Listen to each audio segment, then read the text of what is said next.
I'm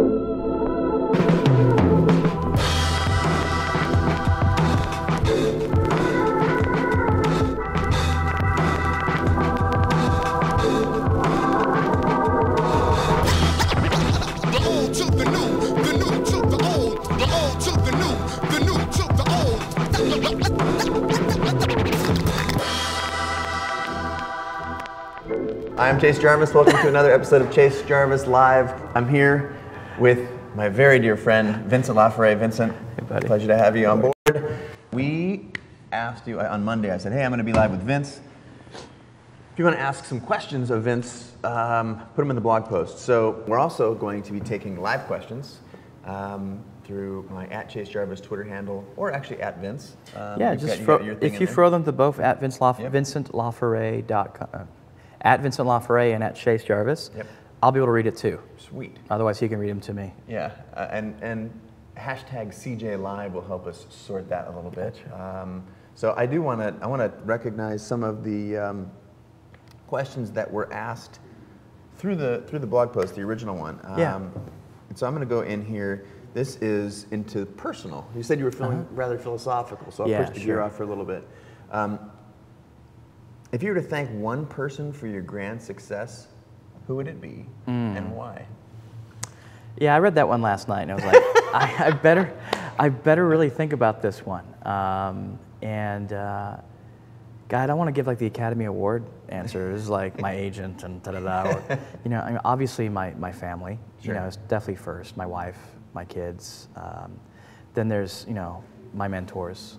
Can I inject something into your? I don't want to be rude and interrupt. No, please. I think. Am I being too philosophical? No. You said you said the things that I thought you were going to say, because I know also that my wife and family are incredibly important and influential in the shaping the work that I do.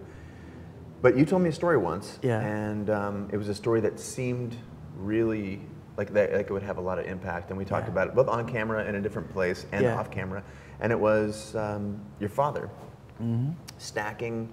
At the end of every month, if I'm not mistaken, if I'm blowing this, interrupt me. But he would review the slides that you shot, and the ones that were, you know, he'd put the good ones in one pile, and the ones that were out of focus. I'd give my 30 slides of the month, and he'd stack 10 here and then 30 here on his table, on his desk. And he would take the scissors out of the drawer and push them through all of the slides that were out of focus and untechnical. Yeah, that's got to make a mark. It made a mark in a good way and in a bad way. Yeah. The good way was that I've always been a very technical person. So, you know, I insist on the image being sharp and well exposed. Where does that come from? Well framed and mastering the technique.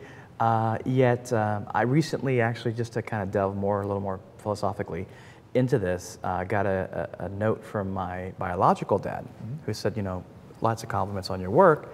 I'd love to see a little more craziness in your work. And I was like, touche, because I've been aware of that, you know, since I was 20. And that directly comes as a result of being technical. And, you know, it's like life. You got to find balance. And the same thing in your work. You know, if you're so dead set on getting that perfect, sharp, perfectly framed image, you're not going to be as spontaneous. You're not going to be as open to the impromptu moments. You know, so I guess that's the answer to that. Is just, you know, you got to find that balance between the two. Yeah, that's beautiful. And I think the original question about who's been most influential, I think family was the answer that I felt coming from you. But there are people like that in your life, if I'm not mistaken, that really influence your course. There's one, Ken Irby is an instructor at the Poynter Institute in St. Pete, Florida. I went to see him when I was in my teens with my portfolio, drove out in the snowstorm, and he basically sent me flying out of his office because I was not prepared. I had, like, you know, personal pictures. And said, how did you get in my office? And he was the, you know, the assistant DP at Newsday. Like, how did you get in here? And no, you're not at all ready. And, you know, when you are ready, send me stuff. And I angrily sent him, you know, like a bunch of newspaper clips 3 months later. And he married me to my wife, you know, years later. And the best gift he ever gave me was to invite me to Poynter in my early 20s to teach. And here I was, I think 27, 28, teaching a bunch of professionals that were 30, 40 years old. And I was like, oh my God, what am I doing teaching people that have double my experience. It's very humbling, but it also unlocks something in me. And you know, teaching is like one of the best gifts that you can give back to people, and it's incredibly self-fulfilling. So he's always been a great influence for that reason. And then there's, you know, a variety of filmmakers that have been great influences, and photographers.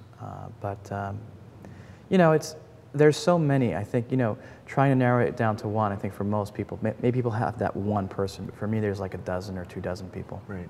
Yeah. Beautiful. That question was from VJ. So we're going to continue on with that program. I'm going to bounce up to technique here and technical, since we've mentioned that word a couple times. I know. No, see, I love technical. This is the important part, is I was obsessed with technique the first year and a half going into filmmaking. Right. I wanted to know about every jib, every color balance, every menu setting, every techno crane, every helicopter mount. And I was obsessed with it. And I lost a year of my life as a filmmaker. Yeah. I probably not because I know what they are now, and it makes me a better filmmaker, but it's so not what photography or filmmaking are about. They are tools to help you get the desired result. Right. But, you know, if you're so obsessed on technique, you're holding yourself back, in my opinion. I too went through a process that was similar, and it was earlier in my photography career where I decided, you know, I didn't go to photography school. I did it, you know, 100% self-taught. My background is in aesthetics and the philosophy of art, and I was so busy, you know, studying it that I said, you know, F this, I want to go make it. And I had some anxiety about not having been formally trained, so we all do. Yeah, I too went down this rabbit hole where I learned everything, every rule, and I got to a certain point and realized that I could now make the technical pictures that I wanted to make, and I studied my body of work and was so disappointed that it lacked originality, it lacked depth, it lacked the personal story. That is actually what is, I would say, the most important part about the pictures. Now, like your dad with the scissors, technical aspects help because they help you make the kind of images that you want to make. Once you're there, it's kind of hard to get back off that horse and reinvent, and I think that's the process that you're talking about. Yeah, I mean, I think like any musician, you got to learn your scales.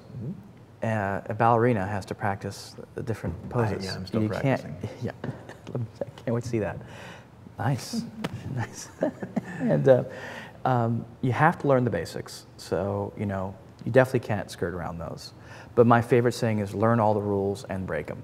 And that's when you start doing some brilliant stuff. How much of the work in percentage is due to produce a video shot? I'm not quite sure what that means, but I'm going to try and rephrase it. How much work goes into producing a video shot? About tenfold relative to still shot for me, in general. Right. So the biggest lesson I had to learn going from still to video was that I was going to spend a significant amount of time more as a director in what they call pre-production.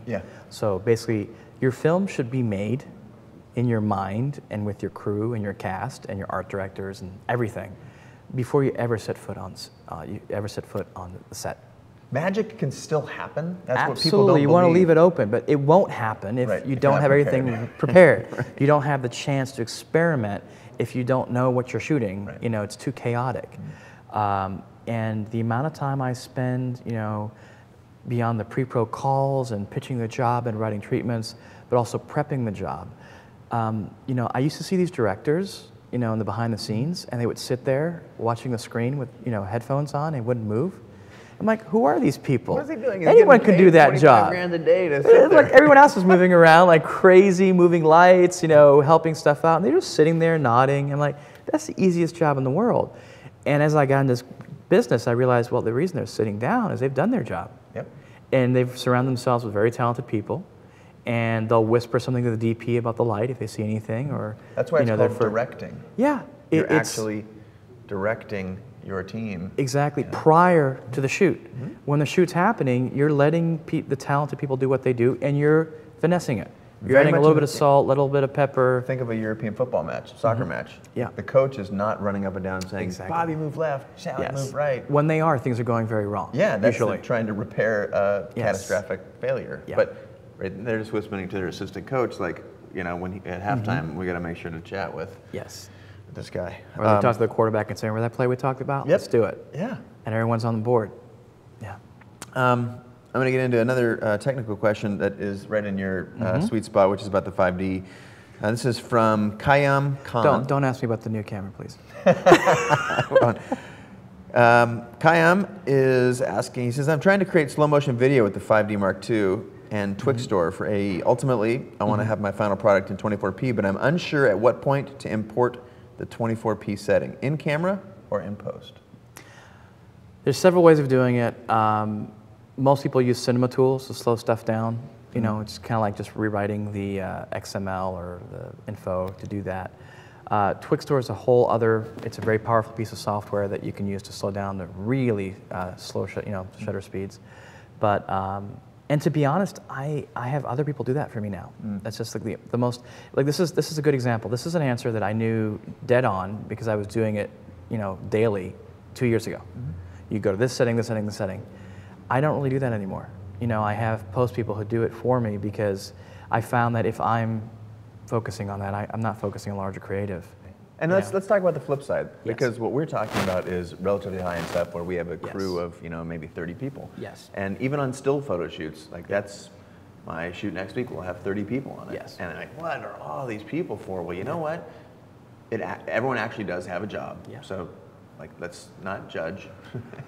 A lot of armchair quarterbacks out there, and you and I were one. Like, I'm a one-man band. I get in there and kick some ass. And sometimes you want to. Sometimes you just grab the camera and go. It's like, and that still can happen. Still can happen. Yeah. But let's talk about something that maybe all the folks at home who don't have that luxury can do for a second. I believe that doing all of those things at some point, doing them okay, gives you an appreciation for the people that do it incredibly well. Right. I have that relationship with a lot of my staff on the things that they do better than I could ever do. Yes, that's why you hired them. Yeah, so talk to me about your philosophy about like the one-man band or the one-woman show. Like how are they going to get into HDSL cinema? How are they going to get into directing or DPing and it's going to be a lot harder because there's a lot of stuff to do. That's why they have big crews. But you know, this very principle that we were talking, I don't want it to sound too grandiose. If it's just you and 2 friends shooting your first film, and when I shot Reverie, I had 3 people helping me out, and you know, a makeup artist and 2 models, and you know, so even a small crew, you've got to understand each person's role and understand that if you're the director, your job is to make sure the piece will come together in the end. And you're going to think about how each shot goes into the next.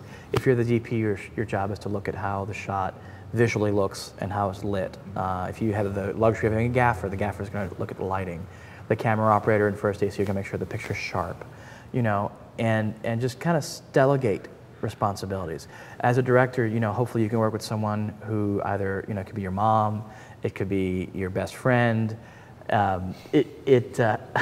who's making sure you have permits if you need them, who's making sure your crew can park somewhere. I mean, you know, I work on huge productions, and on this little video that we shot, a little roller coaster video to promote our Creative Live thing, you know, 2 guys and I went all the way out to Magic Mountain to shoot a little promo video on a Friday. We drove all the way out there and it was closed. And it's like, God, how can we make that mistake? You know, but stuff like that will kill anybody. Right. You know, holidays always fall at the worst time, or someone else has booked that location on the very day you want it. Right. So production is what we'll talk about in the workshop is very important. And you know, if you're doing all these things as a director, you're just going to get overwhelmed. Yeah.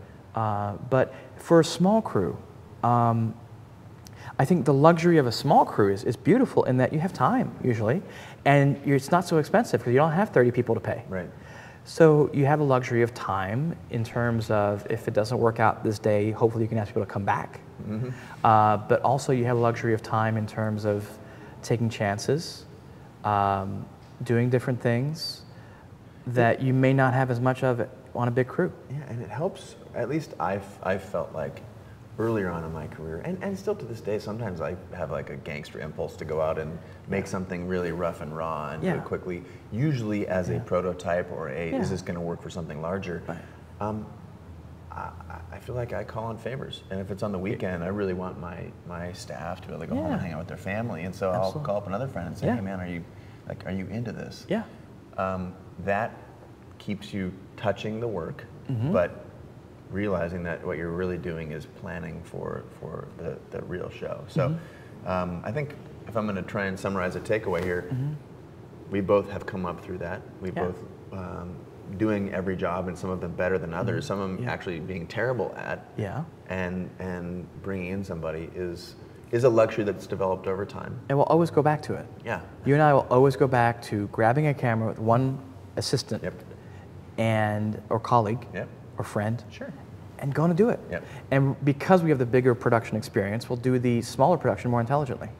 And we'll say, we don't need this whole crew at this location. It's insane. The light's fantastic. I actually trim crew now, and we do that a lot. Absolutely. And I think both Scott and Eric can attest to how frequently we do this. We'll be with a crew of 32 people, and we'll say, that shot over there, it's just you, and you. Yeah. And 6 people will run off to make that shot because it's light and fast, and you want to do it really quickly because the light's going down, and if there's 30 people and you got to lumber over there. Yeah, forget it. Right. Forget it. And you've got, especially in this new age, I mean, one of the things that I talk to agencies about all the time is we're not going to reinvent the way films are made or commercials, but we can, use new technology in intelligent ways.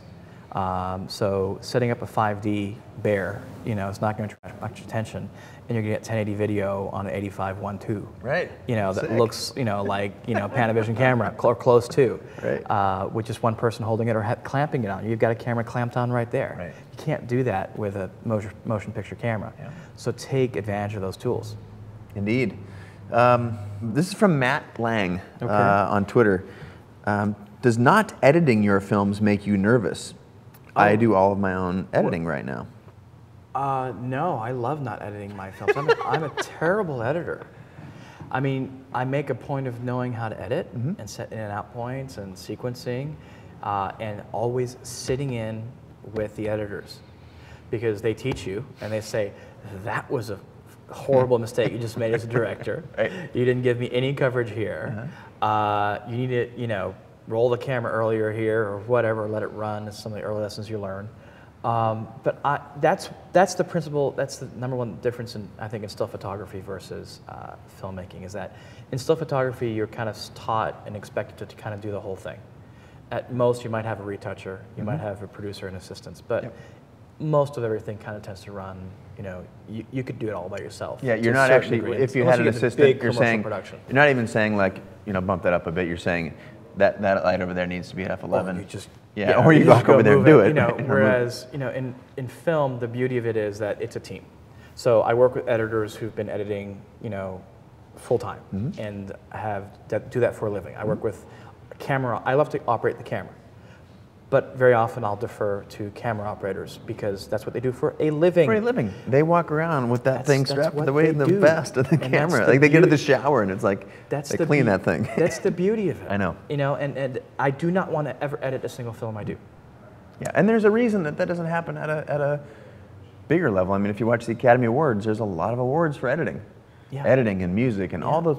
Can you imagine if you had to do all those? No way. It's physically impossible. But I never want to give away a commercial or film to anyone and just say. I'm going to touch specifically on right now that you're sitting there. Like I am sitting there with the editor. God, clients are going to hear this, but even if I'm not getting paid, I will be there. Because you can't expect any editor to really know your vision, even if it's storyboarded. You've got to be there at the very least on the first few days or the first day to set the ground rules, to set the vision. They know what you were trying to do, and then you can see the edits as they come through. Right. And it's not uncommon to have like 30 or 40 different revisions of an edit, and you just see them every night come in, and you make little notes. That's just kind of the way the business works. I hope that really dug into that a little bit, maybe even more than you wanted or you cared about. And if you're just starting off, you got a lot of friends who are great editors who want stuff on their editing reel. Yeah. Who'll edit stuff for you for little or free because they want your material that's hopefully good to put on their reel. Great. It works out. God, there's just so many questions pouring in here.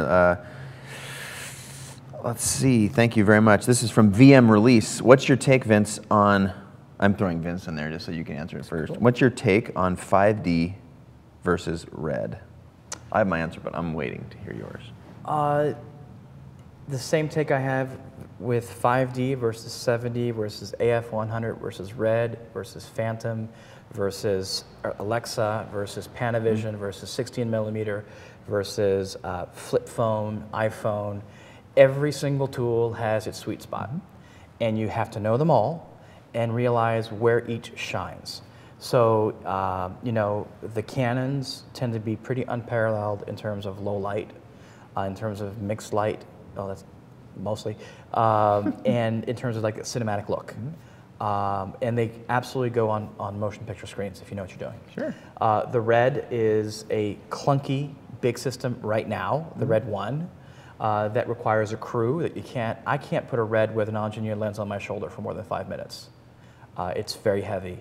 It's not, you know, you can't jump out of a car with it and start rolling. The Epic is really interesting. Yeah, you know, 300 frames a second, really, small. For me, it's just the size factor. I mean, it's like a little Hasselblad. That is like super exciting. Yeah. Like I really want to shoot that little guy.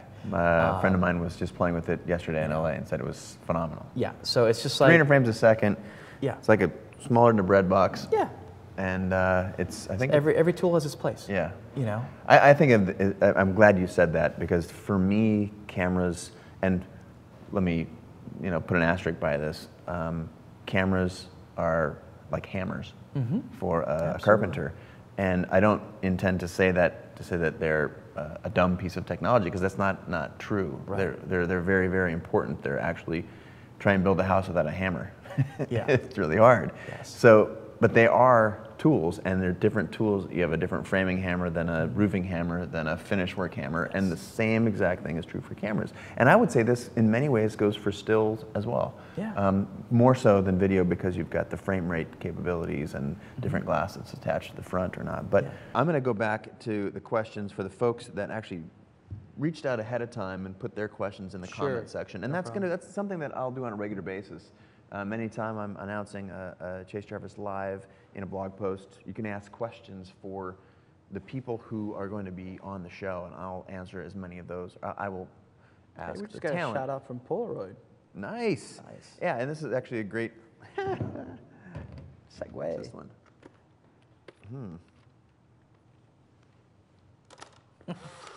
It's a good time for me to say thank you very much to Polaroid. These guys are doing amazing things, completely reinventing the brand, and they are a major supporter of what it is that I'm doing here. We're working in creative collaboration to do things like this, to bring amazing filmmakers to the world, and you know, just wait to see what's in store. There's all kinds of cool stuff. We're doing a lot with music, doing a lot with filmmakers and artists and fine artists, and so I'm incredibly grateful for everything that they're doing. And there's Polaroids all over the place, which is fun. We've got thousands of them. It's good. There's one question here from Vaikunen, who is from, I wonder where this person's from Finland. Love Finland. And the question is, good director, I'm gonna have to kind of embellish it a little bit. Good directors need to learn basics about everything. Can you have a detailed vision without knowing what you can do? And I think what he's saying or asking is, can you be a good director without really knowing all these little details, without knowing how sound works, without knowing how cameras work? And my answer is, it depends on what you're trying to do and the quality of the crew you surround yourself with. Basically, if you have the fortune to work on a commercial or in Hollywood, it's very common, or not very, but common for directors to be first-time directors. They don't know what they're doing. You know, they have a vision, and they are paired up with one of the best DPs in the world, who pretty much will make sure everything comes out, with great producers, with great line producers to hold their hand. Right. It's kind of a service-based industry. I don't need to know how to operate a techno crane. I don't need to know what the limitations are. My DP. But those things are sick. They're awesome. Remember the you know, techno can I get a crane we super used at techno the crane? skate? Right? Oh, yeah. God. So fun watching. So that's the high end. Right. So I'm going to give you the high end answer, and then there will never be a substitute for knowing everything. Yep. There will be never be a substitute for not trying to learn audio on your own, editing on your own, shooting on your own, acting on your own. You know, as a director, you've got to go to acting classes. You've got to read books on how to work with actors if you want to be a great director, in my opinion. So, you know, the hard part, I think, that we have to kind of address is like, what level are we talking about, you know, and also time, and we may tend to talk in broad strokes, like say things like, just focus on the content. And what we mean by that is that, of course, you need to learn, you know, how to frame an image. Of course. Of course, you need to know about sequencing, you know, but ultimately, your goal should be to surround yourself with a small team, at least, that can help you, if your role is as a director, to kind of, you know, look at the overall piece. But there's no substitute for learning everything. That's why I was obsessed with gear the first year and a half. Right, and I think that there's in learning to be a photographer, you know, more than a decade ago, that never stops. No, it doesn't. You know, and I think that's one of the things that I would like to emphasize is that you should take everything that I say, maybe not Vince, but everything I say, certainly with a grain of salt. Yeah, me too. And these are just my personal experiences, but I never finished learning, and the thing that I took away from learning or being self-taught as a photographer, how exciting that was, and how hungry for knowledge. And when well, for me, when the D90 first came out, and it was the first camera to shoot, the first HD DSLR, I was just like, oh my God, I've got this thing, and what do I do with it? That kicked me into another like learning sphere, and the first time I sat on a big set directing something of my own, it was just like you said. I was totally coddled and held along, and having learned it once, I feel really comfortable saying I don't know. And if I was to give any advice, not that any of y'all are asking, but it would be to be comfortable not knowing. And it's when you're trying to pretend to know something that you don't, that's when mistakes happen, and that's like, just get over the ego. And you limit your potential. You know, other people out there know more than you do. It's a given. Absolutely. I can definitely say that about myself, and I'm sure you'll admit That's one of the reasons I have this show. Exactly. And it's just, you know, just other people know, and it's cool. I mean, I guess what I'm trying to get to is, in photography, there was always a stigma. I'll never forget, you know, I would make fun with other young photographers about big name photographers who would invite assistants that were really good at lighting. Okay, and be like, yeah, so that photographer doesn't know anything about lighting, so they're inviting that assistant that knows everything to make their stuff look good. And it was kind of like this, you know, that's not cool. And I definitely recommend everyone learn about lighting and experiment with it. But there's different types of photographers. There are photographers that are like technical geniuses, and sometimes their images don't have that much soul or story, but the visual stuff they produce is just so stunning. There are photographers who have just great ideas and are, you know, great stories. And they surround themselves with technical people. They need a lot of help to get those. There should not be a stigma associated with that. And I can tell you that in the filmmaking world, that absolutely isn't. What there is a stigma with in filmmaking is if you surround yourself with all this stuff and you produce crap. Yeah. That's one of the reasons keeping it lean gives you an out. Yeah. You can always say, let's not show that. No. Yeah. Well, I'm going to put the phone down just for a second, and I want to ask, like, I feel like you, not dissimilar to myself, probably get asked a lot of questions. And I usually feel like most of the questions that I get asked are not the right questions. I'm not, and right, again, this is a grain of salt moment here.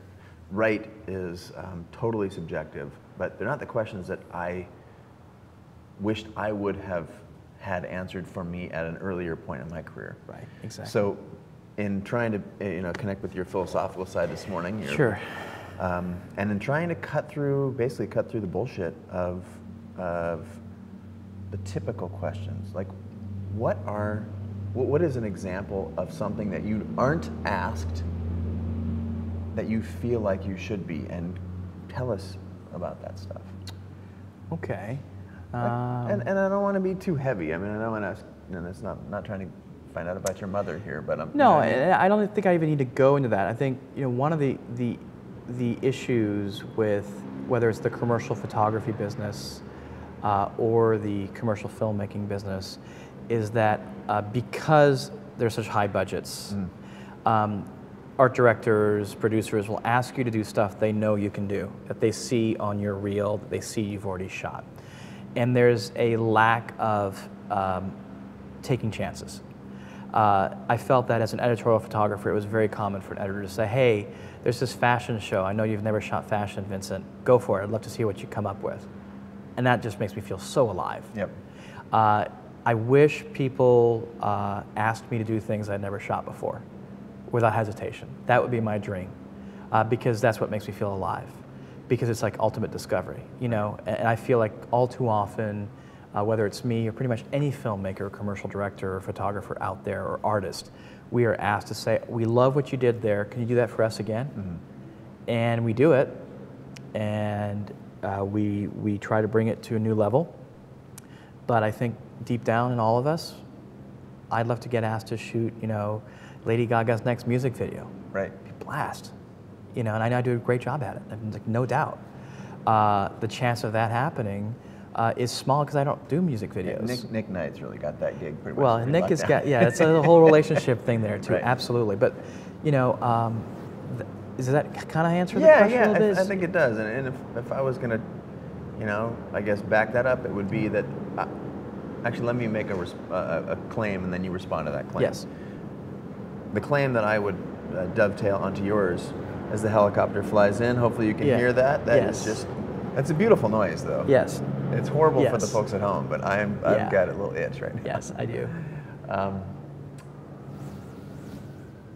That it probably is a matter of trust. Mm-hmm. And both of us are younger in the filmmaking years. Yes.